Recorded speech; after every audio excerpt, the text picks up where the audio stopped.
Rupanya sholat ini langsung diterjemahkan dengan sembahyang, di mana terdiri dari dua kata sembah yang. Yang itu Tuhan paling berkuasa pada agama sono, yang atau eyang. Assalamualaikum warahmatullahi wabarakatuh. Ya, itu mungkin terjemahan awalnya. Sholat itu karena tidak ada pepadanya. Ini kita dalam kajian komparatif linguistik. Ketika kita tidak punya terma yang persis, terpaksa kita pinjam mengadopsi bahasa asing. Cuman ada prosedurnya mengadopsi bahasa asing itu. Pertama, ditulis sesuai dengan ejaan aslinya, revolution, tetapi ditandai tanda kutip. Kita sosialisasikan dulu selama setahun 2 tahun. Nah, ketika masyarakat sudah paham maknanya, baru tanda kutipnya dibuang dan ditulis dengan ejaan Indonesia. Itu begitu. Nah, rupanya sholat ini langsung diterjemahkan dengan sembahyang, di mana terdiri dari dua kata sembah yang. Yang itu Tuhan paling berkuasa pada agama sono, yang atau eyang. Jadi sholat itu sembahyang. Dari terjemahan itulah sendiri maka terjadi penyebaran pemahaman di pikiran kita masing-masing bahwa ketika kita sedang sholat itu berarti kita lagi menyembah Tuhan. Itu di situ penyimpangannya. Saya ingin mengatakan bahwa Tuhan saya ini tidak meminta disembah, dan Tuhanku bukan sesembahan, bukan sesembahan. Dia sang pencipta. Kalau kita datang menghadap beliau meminta apapun, tidak dituntut membawa persembahan apapun. Kita yang butuh sama Allah. Ujantah, ya ayuhan nasu antumul fuqara wallahu wal ghaniyul hamid. Hai manusia, kamu butuh semua pada Allah. Allah kaya, tidak butuh apa dari kamu. Minta-minta saja, nggak usah persembahan. Nah, inilah makanya sampai terjemahan Depag sendiri, iyyaka na'budu, hanya kepada engkau sajalah kami menyembah. Padahal abadah ya'bud itu ibadah, itu pengabdian, abdi negara, orang yang bekerja untuk negara. Abdillah, orang yang bekerja untuk Allah. Jadi kita itu oleh Tuhan disuruh bukan menyembah. Wa ma khalaqtul jinna wal insa illa liya'budun. Kita diciptakan untuk mengabdi kepada Allah, bukan menyembah. Itu jadi persoalannya menjadi melebar menjadi gitu.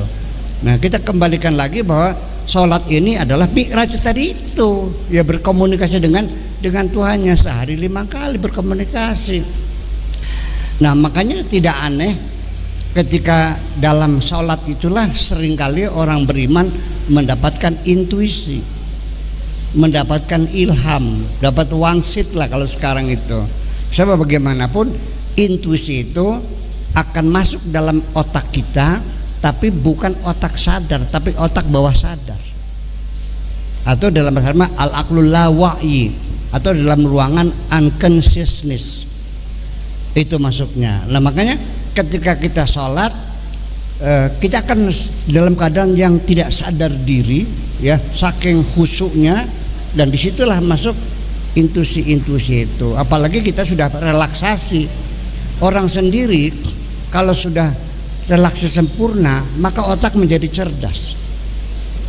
Makanya oleh karena itu, kalau tidak tepat sembahyang sebagai terjemahan dari sholat, ya sebaiknya kita pinjam bahasa Arabnya saja, yaitu sholat.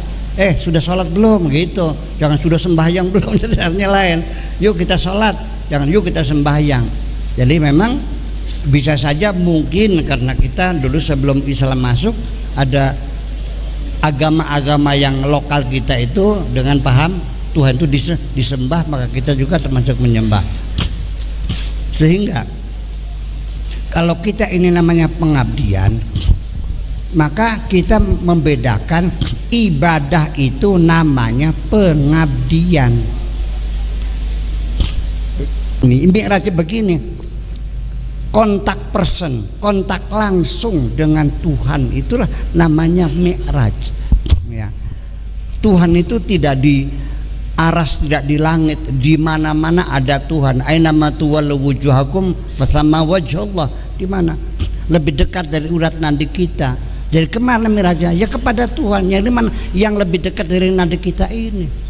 Makanya sholat Mi'raj itu terjadi ketika sholat itu dalam keadaan terkonsentrasi, penuh tumaknina, atau kata istilah orang namanya khusyuk.